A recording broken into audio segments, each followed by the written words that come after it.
Уважаеми приятели, намираме се пред районна служба пожарна безопасност и защита на населението Сливен.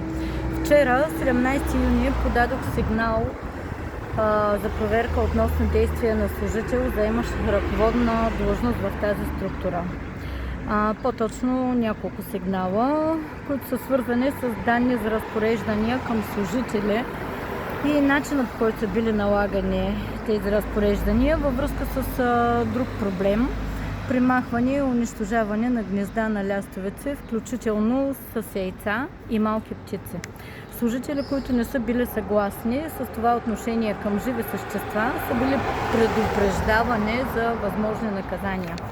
Считам, че тези обстоятелства трябва да бъдат проверени от компетентните органи, защото лястовиците са защитен вид. Опазването на живота и природата е отговорност на всички ни. За мен въпросът не е само за спазването на закона, а има и морален аспект. Служителите в пожарна безопасност са тези, които са призвани да спасяват и защитават хора и животни, да оказват помощ и да показват отговорност към живота във всичките му форми. Именно за това от тях обществото очаква пример за човечност, отговорност и уважение към всеки живот.